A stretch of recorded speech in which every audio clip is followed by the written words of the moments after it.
And there you go. James Corbett of the Corbett Report doing what he does and only he can do, it seems. Boy, I'm going to bring Gail to bear. Gail, we got to figure out how does James get all this information? He is good at researching. He's an amazing investigative journalist, I tell He you. he's completely disassembled the official narrative, like from beginning to end. And this is part 2 of a Yes, 3-part series. We that's a couldn't lot put, of information. yeah, Alan wanted to bring all 3 parts into this film festival. I said, Alan, that's a lot of material. I don't even know how James put all this well, guess what? He's here and we're going to ask That's him. right. That's right. Oh my God. Mm. Tell me some thoughts you had about some of that. I mean, the Well, hijackers. that was what he brought out that really struck me the most. Just how so many people in the world can look at these facts, which maybe they don't know. I mean, a lot of us didn't know a lot of these facts until James told us. He researched it. But just the fact that, like he's saying, those pilots, they did not, know how to get through radar right at the right point, the exact point that they'd have to go through so that they wouldn't be seen on radar. And they obviously couldn't have flown the planes into those buildings the way that they supposedly did. Um, there's so many pilots who will say, you know what, I couldn't. I'm an experienced pilot of many years, and I couldn't fly a plane like that into a building like that. So, yeah, there's just so much proof and evidence that those hijackers were not legitimate. That's they're not the cause of flying the planes into the building. And so I think that it was just very clear. Anybody who, really wants to try to say that those pilots, that the uh, that those pilots were legitimate, there's just no way. I mean, I don't know how Well, anybody can and think that the that. bombing, the false flags go back decades. Hmm. It's like, have there ever been any real terrorist attacks? I just want to know that from James, but I'm going to ask him in a minute. Let's see who this gentleman is, the genius behind the film. Well, he's the creator of the Corbett Report at CorbettReport.com. It's an independent, listener-supported alternative news source. It operates on the principle of open source intelligence and provides podcasts, interviews, articles, and videos about breaking news and important issues, from 9/11 truth and false flag terror to the Big Brother police state, eugenics, geopolitics, the central banking fraud, and more. He doesn't stop at 9/11. He didn't even start at 9/11, I'll bet. Maybe he did. Let's ask him that too. James Corbett has been living and working in Japan since 2004. He started the Corbett Report website in 2007 as an outlet for independent critical analysis of politics, society, history, and economics. Since then, he has written and recorded and edited thousands of hours of audio and video media for the website. Actually, for the people who come to the website, I know he's very dedicated to the people he serves, his supporters. By the way, as long as you're supporting efforts like 9/11 crime scene to courtroom, please visit thecorbettreport.com and subscribe. He's got incredible material that comes out. So you really need to be a part of that community, including a podcast and several regular online video series. He's the lead editorial writer for the International Forecaster, the e-newsletter created by the late Bob Chapman. His work has been carried on online by a wide variety of websites, and his videos have garnered over 50 million views. Gail, where would we be if we had 50 million views? Wow, that would just be so amazing. I can't imagine. We'd be making changes in the world. And I know James is and has. My I God. think we're making That's just changes. only on YouTube. Yeah. What? I said, "We're making changes." You Well, have been for many years. if you add all my years up, Give of yourself course, some credit. at the rate they take down our YouTube channel, I know. we, we've been hamstrung. Anyway, James's satirical piece on the discrepancies in the official account of September 11th, which we showed on this film festival, and which we will link to on the lower right side of our website, richardgage911.org,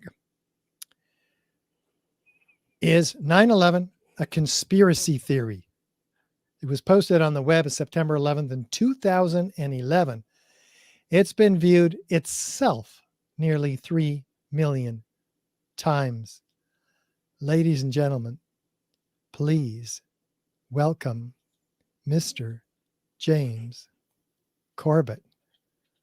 Now, let's find him. The man, the myth, Where are you, James? the Oh, legend. there he is. Aha, there Hey, he is. James. Hey, Hello, James. Hi.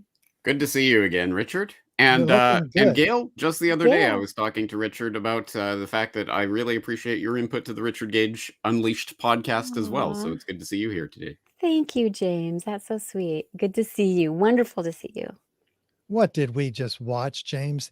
And what are you going to be hitting us with next? I mean, ladies and gentlemen, you may not know this. In half an hour, we're going to start the world premiere of False Flags, The Secret History of Al-Qaeda, Part 3. So we had to warm you up with homework for Part 1. If you missed that, review our articles on that. In fact, Gail, we got to post that on the website. We forgot to last night. We'll do that. Make a note. Hit me over the head with it. And then we watch Part 2, the whole thing, 2 hours. I was on the edge of my seat, James.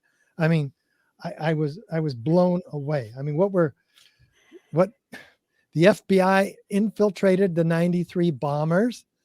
I mean, Ramzi Youssef, 66 strikes in Sudan, but they're destroying probably a competitor to Pfizer pharmaceutical. Oh my God.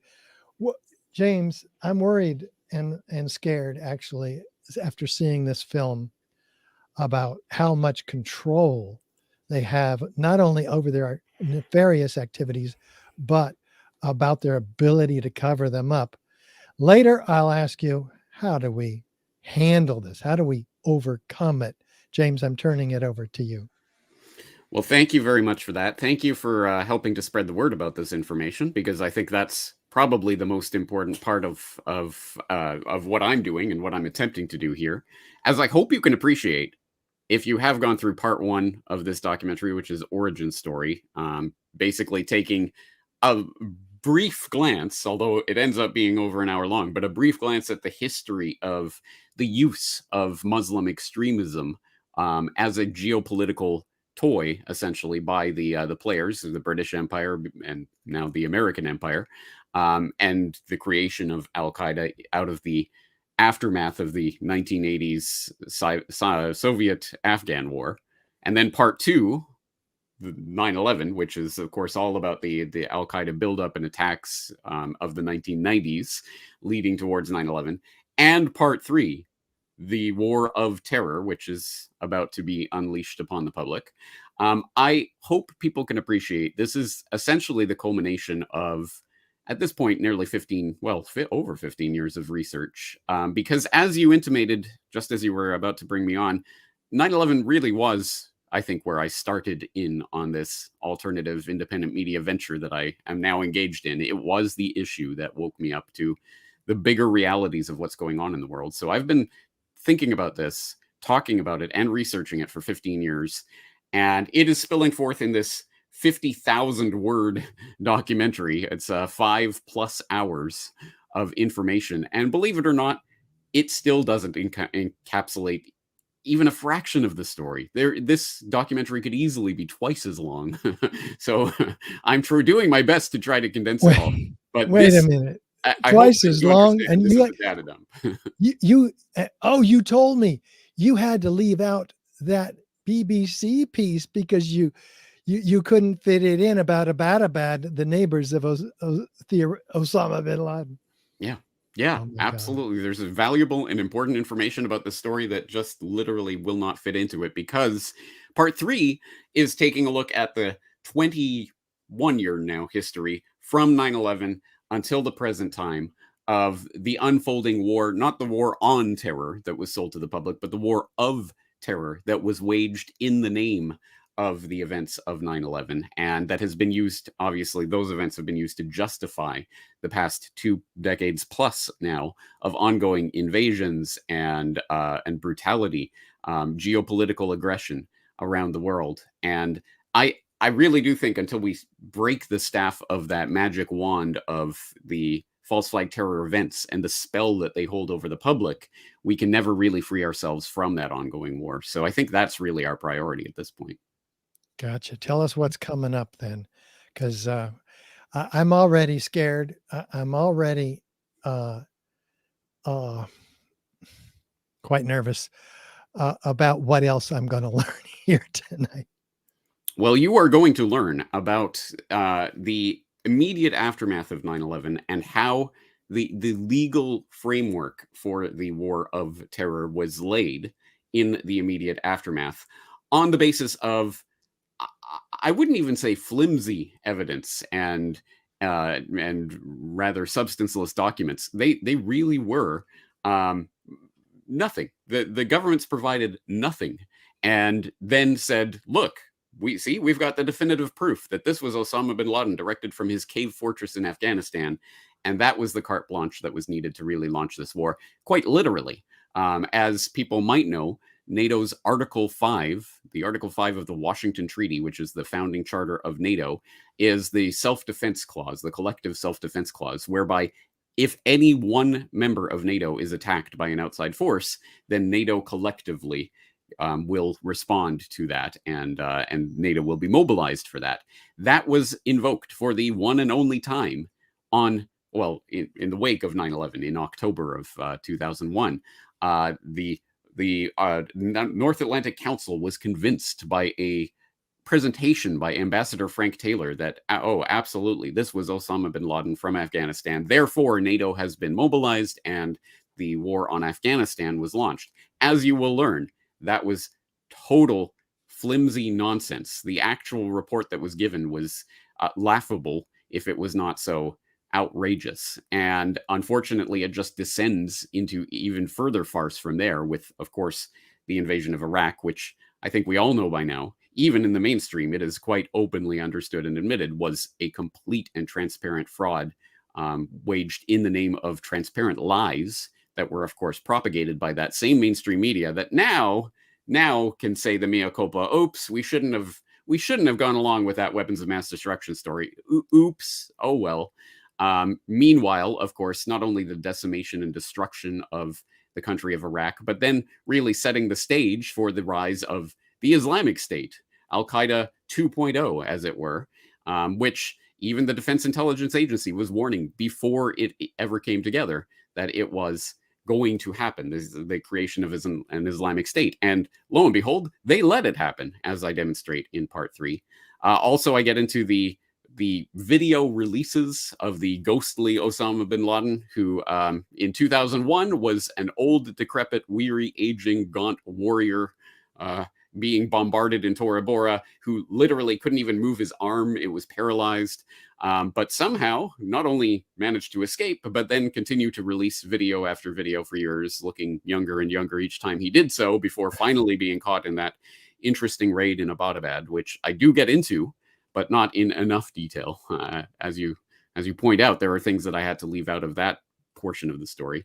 And then kind of wrapping it up in a very, unfortunately, again, a too hurried manner on what might potentially be the point of the documentary in a sense, because I know some people might look at a documentary about Al-Qaeda. Well, that was kind of, that was what we talked about the last couple of decades, but now we're on to the next current thing. Who cares about Al-Qaeda anymore? The point of this is that the entire war of terror framework was laid as a justification for the creation of the Homeland Security infrastructure. All of this infrastructure for catching the terrorists was always directed at well, in America, obviously the American public, in Canada, the Canadian public, in Japan, the Japanese public. Each country uses it as a justification for adding this layer of internal security to suppress dissent. And that's what this is ultimately now. Finally, I think people are starting to catch on that the term domestic terrorist is now being seeded into the popular culture because we've just been conditioned by decades of propaganda about Al-Qaeda and the terror boogeyman threat.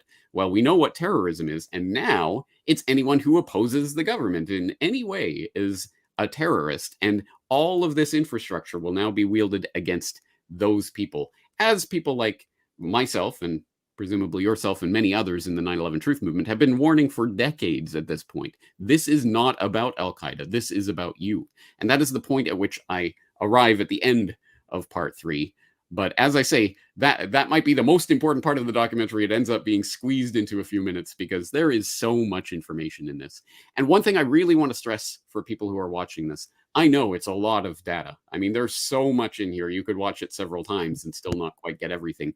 I would highly suggest people who are interested in really diving deeper into this material, go to CorbettReport.com/Al-Qaeda, ALQAEDA, all one word. That is where you will find the complete, not only the downloads, the audio and video downloads of the complete documentary, but also the complete transcript. As I say, about 50,000 word transcript. Every single statement, every single claim, every single video, every single audio clip is hyperlinked. So you can go directly to the source and start researching it for yourself. And I would say, again, for anyone who's serious about this information, that is the way to do it, because I am condensing entire books worth of material down into a few sentences at times. I understand just how much more there is below the surface here, but I'm not sure you can really get a handle on that until you start diving into the actual research itself. Well, my God. I'm guessing. So that's one hell of an introduction for this film we're about to watch. But we just watched an incredible film. By the way, tell us about the artistic work in this film, and who's responsible for that? It's incredible just to watch visually. Yes. So for people who don't know, I have a video editor, Brock West, that I've been working with for, going on for a decade now. Several years anyway. And so we've done a number of documentaries. And the way it works, I research and write these documentaries, narrate them, and send it over to Brock, and he makes it look amazing. I taught him everything I knew about video editing. That took a week or so. And he has long since surpassed me and now puts together these incredible visual tapestries that are really awesome to watch. And we work on this, as I hope you can appreciate, we work on this a lot. Every day or every couple of days, going through the draft that he's working on, looking at literally shot by shot. Oh, well, maybe this should be like that. Maybe we should do this. How about this? Oh, maybe this will work for a transition. And we go through it over and over and over. So by this point, I have watched part 3 myself dozens and dozens and dozens of times, because we've been going through it every single day going in preparation for this. Brock has probably watched it 10,000 times. So I'm at the point where maybe I can't even see the documentary anymore because we've seen it so much. Well, we just downloaded it, so I haven't gotten a chance to see it yet. So this is going to be real special for Gail, who I'll bring on, because I'm guessing, knowing you, knowing how well respected you are in the 9/11 Truth Movement, that our supporters have some questions for you about that film. Gail? Yes, so far there's a couple questions, but I just want to read, not too quickly, some amazing words that are said about you, James, that you'll appreciate. Oh, John Haydenenthus says, this is amazing information. Thank you, James. And then Xander Arena says, this is a phenomenal info. Incredible presentation. Sage Your Age says, good stuff. Modalife says, phenomenal. Shane Obi says, James the legend. David Mudry, James is amazing. And then Jennifer Walters says, love my James Corbett. Corbett, sorry. I wear his t-shirt everywhere. Oh, And the Corbett Report t-shirt. I have seen that t-shirt around. Justin Redden says, I'm super excited for part 3. And he asks a question. He says, James, what is the most important piece you left out, do you think? Yeah, that's a good question. I would say, okay, so part 3 is about the War of Terror. And in a way, it's not just sad, it's almost a travesty that it really contains, at this point, pretty much nothing about the illegal torture program that was waged on the back of that War of Terror, which is an incredibly important part of the story and really something that needs to be well documented. I did have a section in there that at least brought that into the story, but it had to be cut for time. But people who are interested, I absolutely will be following this up with a podcast episode in the coming weeks where I will show some of the blood on the cutting room floor, as it were, some of the things that had to get left out of the documentary, because I had written a bunch of it. Brock had even edited some of it, so we have some visuals and things to go with it. It's just, it had to literally be cut because we just didn't have time to put it all in. Yeah. Oh, great. All right, this is a question from John Hayden. James, what part of the information of the Israelis who had access to the WTC days, weeks prior to the event, can you tell us anything about that? Right. So I would assume that would be referring to the B thing, the art project that took over part of the World Trade Center, and maybe Richard can tell me which tower it was that they infiltrated. I don't recall that off the top of my head. I'd forgotten, James. Maybe he's Yeah. also referring to the dancing Israelis. I don't know. Well, it could be. So with regards to the B thing, I believe that was 2000. But at any rate, this was an art project where some Israeli art students apparently snuck into the World Trade Center and set up essentially an office there, as it were, in which they operated for some period of time, which gives you a sense of how much access there could have been to the innards of the buildings supposedly without security knowing anything about it, which is obviously an interesting, even if we just take it at face value, it was just an art project. Still, it does say some interesting things about the security at the World Trade Center, doesn't it? Well, we saw the art project, James. Did you see that book, The Gelatin? I don't actually have the book. It's not even art. It's ridiculous. It's a cover, obvious Yeah. cover. Yeah. I mean, they could have gotten an artist to do a better cover job. Yes, I certainly wouldn't buy that cover story. Plus, it also ties into the art ring that was operating as what even the U.S. government understood was an Israeli spy ring that was operating in the U.S. prior to 9/11. Well, there were dozens or hundreds in that one, right? Right. Huge. Reported on briefly on Fox News in the wake of 9/11, but then covered up and really never talked about again. And as you say, this might also refer to the dancing Israelis who were part of a moving company, which again was cover. Everyone involved everyone who was ultimately rounded up by the FBI for this was in some way involved either with Israeli military intelligence and or military, definitely had connections. And I did an entire piece on that in one of my previous 9/11 documentaries called 9/11 Suspects. I did a piece on the dancing Israelis that I would suggest people check out if they're interested. It's got lots of information on that. Also, just on the general point of the access to the World Trade Center pre 9/11, I would say one of the definitive pieces was written by Kevin Ryan. And I'm not going to remember the name of that off the top of my head, but I believe he wrote a 2-part. Might have been 3-part article series about that, where he goes through in a lot of detail the types of access that various companies and people had to the innards of the buildings before 9/11. Yeah, he sure did. And that's on his website, Dig Within. Kevin's done incredible work. Just look at his articles on Journal of 9/11studies.com. He's also the editor, along with others there. He also developed the parallels between 9/11 and you know what. And we're streaming on YouTube, so I've lost 3 platforms. I don't want to lose a 4th. And so that's the one I developed. It all came from the heart and mind of Kevin Ryan. in a half-hour presentation he gave last year. No slides. He was just talking, and this gold came out of his mouth.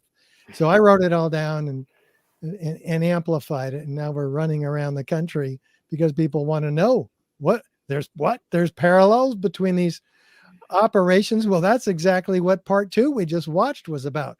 Parallels between deceptive false flag events that you document going back how far? Well, the documentary, obviously, well, it starts, I suppose, back in the 18th century, talking about some very distant past, but essentially concentrating on the rise of Al-Qaeda in the 1990s. And I think it is surprising, even for people in the 9/11 Truth movement, because, of course, 9/11 Truth has been reduced down to the buildings. What happened with the buildings? Which, of course, as you know, is an incredibly important and detailed topic, which you can spend years talking about. But I like to, I think that's covered by yourself and others. I like to try to look at some of the other things. And so looking at, for example, well, what happened with the 93 World Trade Center bombing? Who was involved in that? And what did the FBI know? And how did they, and those parts of the story are very much neglected, to the point where I'm still flabbergasted that to this day I receive emails and contact from people who've watched, for example, part 1 and part 2, who said they'd never even heard of Ali Mohammed before my documentary, which is crazy because that is one of the most flabbergastingly insane parts of the official Al-Qaeda story. This triple agent who was doing all of this incredible stuff, training special forces at Fort Bragg, and on the weekend going to give talks in Brooklyn and train these Al-Qaeda, what would essentially become Al-Qaeda operatives, and all the working for the FBI, working at one point for the CIA, passing between borders, going around, training these people, acting as Osama bin Laden's personal bodyguard, telling the FBI about Osama bin Laden building up this army, and they just note it down and never do anything. It's such a crazy story that, and again, even people in 9/11 Truth, most people have never heard of Ali Mohammed. Well, it goes back further than that. I mean, you've got examples in Egypt of false flag operations which fell apart horribly. Who was running those? Yes, so that was the Lavon affair, as it's come to be known. But yes, it involved Israeli intelligence operatives in Egypt in the 1950s who tried to stage some bombings to blame on Muslim extremists and or whoever else they could blame it on, essentially to create a destabilization event in Egypt in order to convince the Brits not to leave, because of course it was partly under the British mandate of the Suez Canal and all of that. So they were trying to essentially encourage their friends to stick around. What better way to do it than by creating this destabilization? You can't leave now. Look what's going on. Unfortunately for them, it unraveled in this spectacular fashion, and ultimately the perpetrators were caught, and it became a rather large scandal that, again, today very few people know about or understand the history. But it's just another example of from history of staging terror events in order to blame them on political enemies. I have another pretty important example of that from the slightly further past in part 3.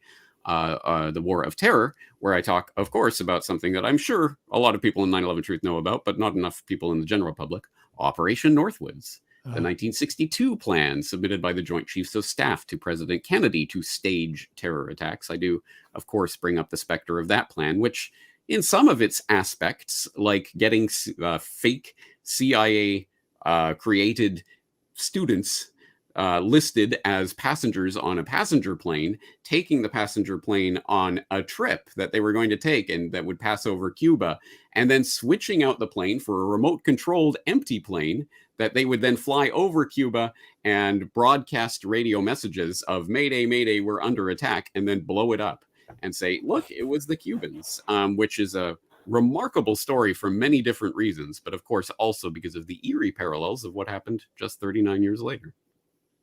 I'll say, my God. So false flag operations, what remote controlled planes back in the 60s?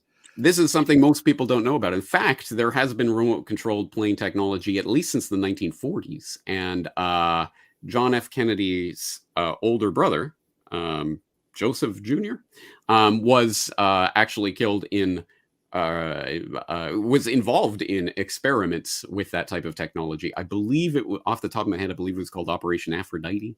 But at any rate, people can look that up. Yes, this technology has been around for a very long time and undoubtedly is much more advanced than what they have ever let the public understand. Wow. And we have had some guests on who have discussed these topics. So if you're looking for more information on remote controlled aircraft, we've got Dan Hanley as a guest. We've had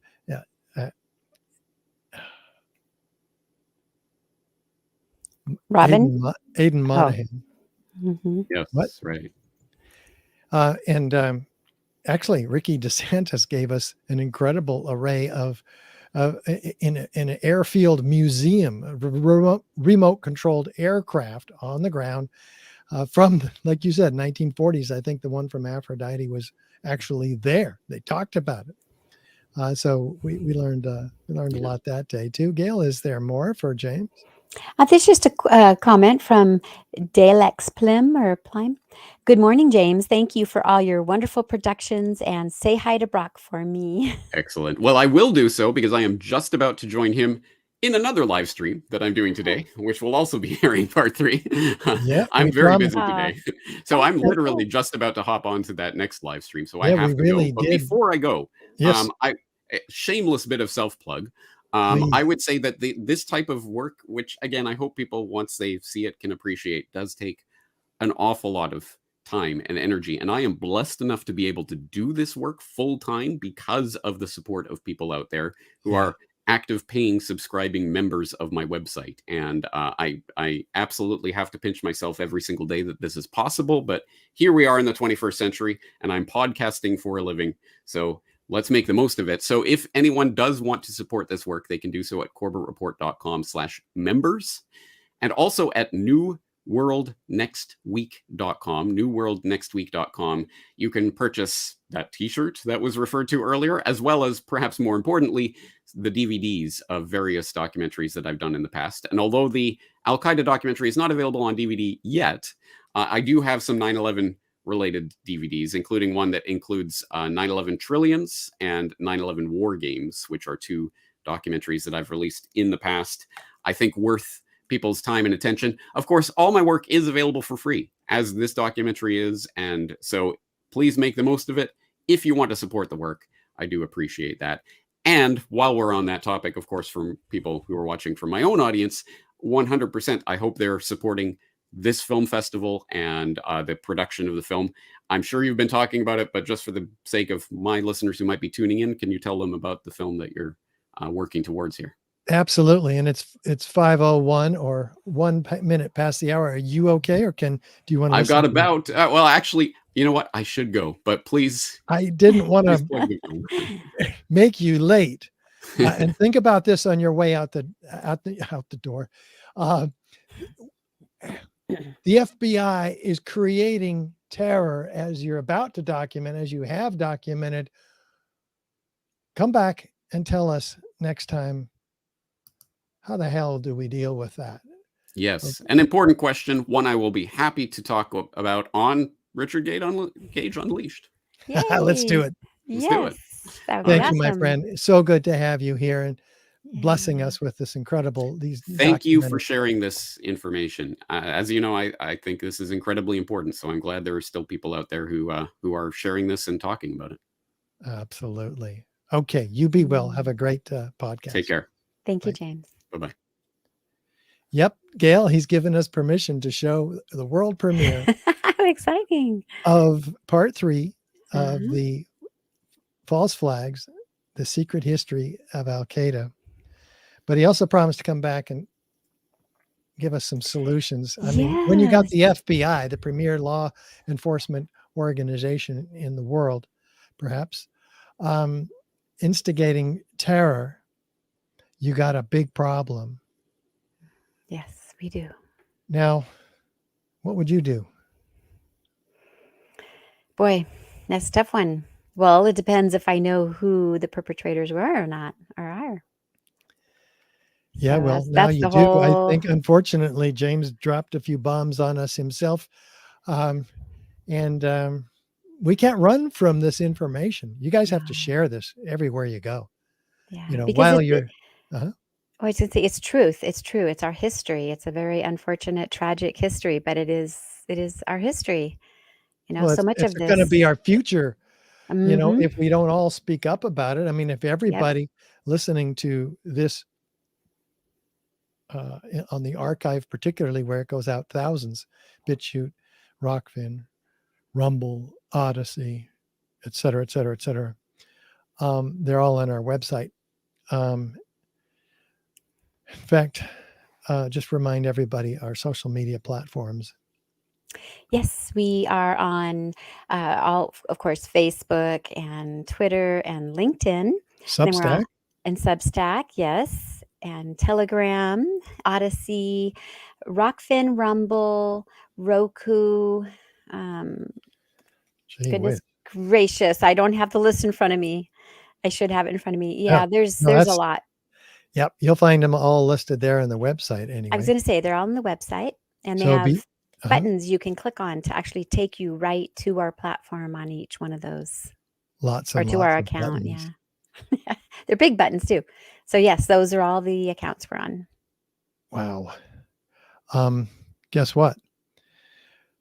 We've come to the point where we're going to start this film, and I will Yay. start it as soon as 4 of you click that donate button. Oh, Richard. We've got, well, look, let me show you. Yeah, but it's 504. Have I ever been bothered by time? Well, no. I'm going to reload this.